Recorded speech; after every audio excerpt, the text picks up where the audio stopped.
could almost swear my heart gets colder with the air, and it gets hard to say the things that I don't mean. Hello everyone and welcome to another vlog. As you can see, it's going to be a foggy vlog. It's the third opening I'm doing for this vlog today. I came to this place 2 hours ago. There was fog up to a certain point and then there was clear.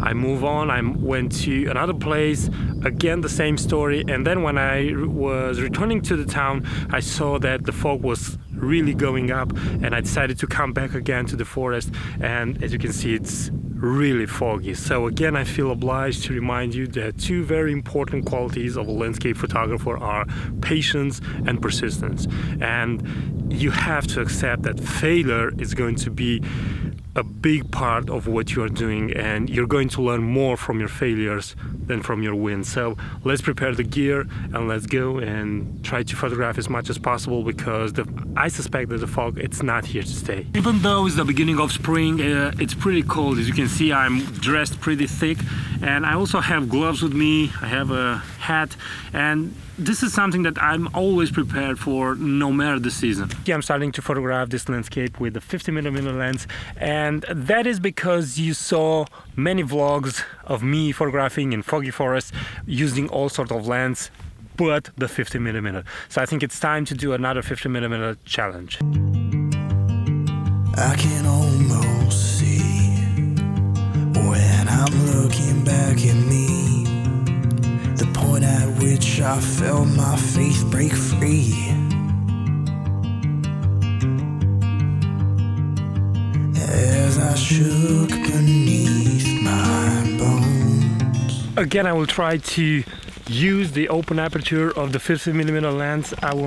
The main difference from the previous vlog when I did this experiment using the 50mm for shooting landscapes is that now I have calibrated the lens to my 6D and I don't need to go into live mode to focus. It was really hard and I really missed some shots because of that. Your mind changes when you're using fixed lenses, because in order to zoom you need to walk. So it's a different way of you to think the scene, and while you are walking, I don't know how to say it, but you see clearly the composition. You see better, you understand the landscape better, because you are walking through and you are trying to position yourself in a certain way that looks best. Feel your arms around my throat. You said please, but I don't believe anything.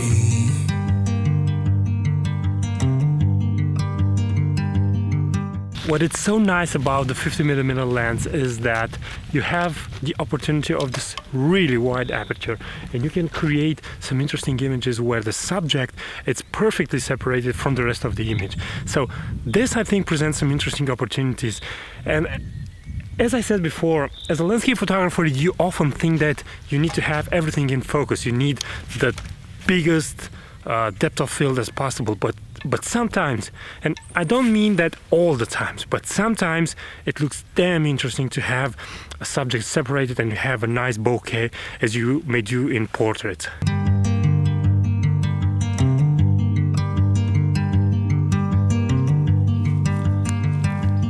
Another big plus of using the 50mm is the ability to shoot without the tripod because of this open aperture. And this, I think, opens new creative opportunities because you are much more free, you can move much more quickly, and you can position yourself in ways that it would be difficult with a tripod, or it would take a lot of time. So this let things move a lot faster, and you can think a lot more about the creative side. It's a really fun way to shoot landscapes, and if you didn't try it before, I suggest try it. It's not necessarily to have a 50mm, but a prime with a really open aperture.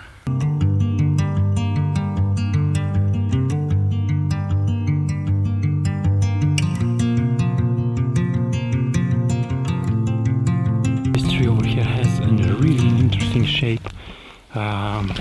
Also this tree over here and this other one over here. I think that this place presents some really nice opportunities. I will stop here for a few minutes and try to do the best of this place. I'm so excited and I'm so glad, and my happiness comes from this small success that I had today after 2 failures. It's such a great feeling. It's such a great feeling. Again, I will not use the tripod because of this lens. So let's see what I can obtain, what I can get. But as a small tip, if you're going to use f8, f11, then the tripod is an absolute must. But now I'm shooting really wide apertures, 1.8, 2.2, 2.8, so it's not a problem.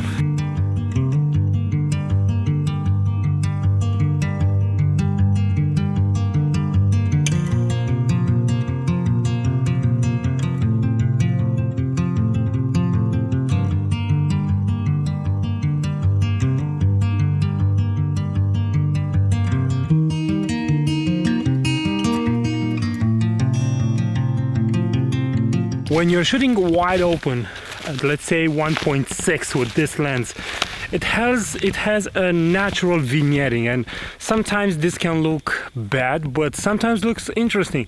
And at least from what I'm seeing over here, it looks interesting for the type of subject that I picked.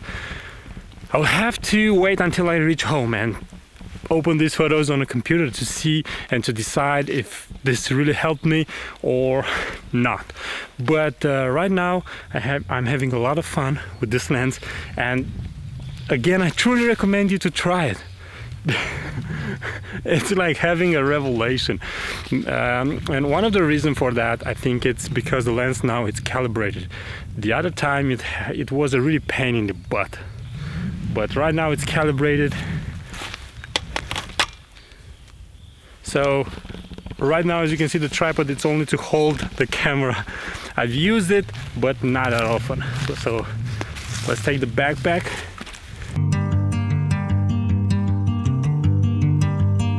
I could almost swear my heart gets colder with the air, and it gets hard to say the things that I don't mean. I can almost see when I'm looking back at me, the point at which I felt my faith break free.